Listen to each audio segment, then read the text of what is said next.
सबको खाना खिलाकर जाने लगता है। तभी मालकिन आती है, बोलती है, श्याम बाकी जो खाना बचा है अपने घर लेके चले जाना।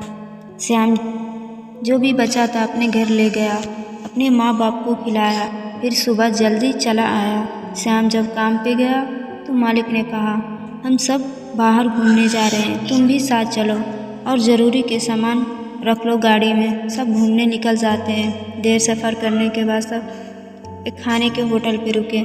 सब खा रहे थे, तब तक सीमा को उल्टियाँ होने लगी। सीमा बोली, पापा मेरी तबीयत बिगड़ रही है, मुझे घर भेज दो, मैं आराम करूँगी तो ठीक हो जाऊँगी।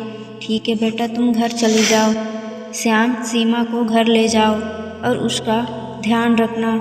श्याम सीमा को घर लाया, उसके कमरे में बिठाकर उसके लिए पानी ले गया, पानी दिया सीमा को और जाने लगा। सीमा बोली, श्याम रुको, मुझे तुमसे प्यार हो गया है, क्या तुम मुझसे शादी करोगे? श्याम ये सब सुन के चौंक जाता है, मानो उसके पैरों तले ज़मीन खिसक गई हो।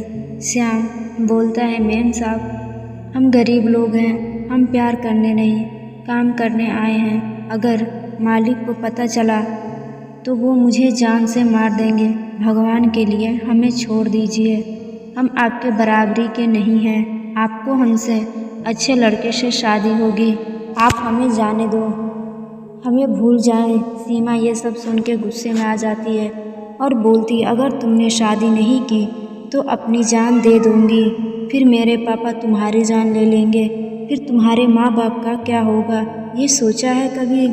श्याम घबरा जाता है और बोलता है, मैं अपने माँ बाप का एक ही बेटा हूँ, आप मेरे साथ ऐसा ना करें।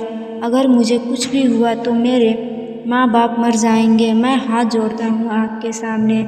सीमा, अरे ये क्या कर रहे हो श्याम, मैं तुमसे प्यार करती हूँ, तुम्हारे लिए अपने सारे ऐशो आराम छोड़ के तुम्हारे साथ रहने के लिए तैयार हूँ, मुझे अपना लो श्याम। नहीं, मैं नहीं कर सकता, मैं मर जाऊँगी श्याम तुम्हारे बिना।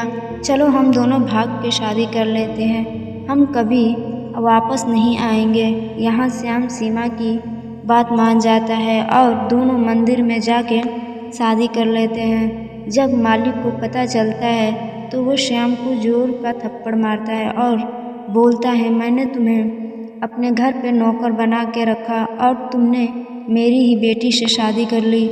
तुम अपनी औकात भूल गई कि तुम एक नौकर हो, तुम्हारी औकात हमारी पैरों की धूल के बराबर भी नहीं। सीमा बोली, बस करे पापा, श्याम ने नहीं, मैंने शादी की है, मेरी मर्जी थी।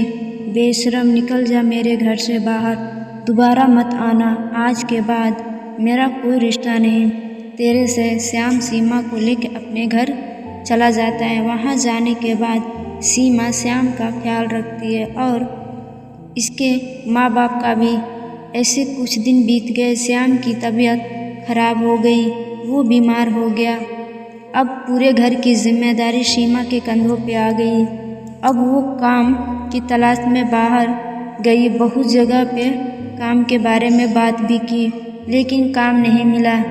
एक कपड़े की फैक्ट्री में काम करने गई तो उसके मालिक ने काम पे रख लिया। वो काम करने लगी और श्याम के लिए दवाइयाँ भी लाई, उसके माँ बाप को खाना खिलाया, ऐसे ही पूरे परिवार का ख्याल रख ली। श्याम ठीक हो गया। श्याम बोला, मैं अब ठीक हो गया हूँ, तुम्हें अब काम करने की ज़रूरत नहीं है, मैं जा रहा हूँ काम पे, तुम घर पे रहो, मेरे माँ बाप का और अपना ख्याल रखना। सीमा बोलती है, नहीं, हम दोनों काम करेंगे और इस गरीबी को ख़त्म करेंगे, तुम अकेले कब तक करोगे? श्याम मान जाता है, दोनों काम पे जाते हैं। सीमा श्याम का काम करने लगते हैं, पूरे कपड़े का काम सीमा श्याम देख रहे थे। तभी एक ने बोला, सीमा, मालिक ऊपर ऑफिस में कपड़े के हिसाब के बारे में पूछ रहे हैं, तुम जाओ देख लो, एक बार बता दो। सीमा चली जाती है। 1 घंटे होने के बाद आती है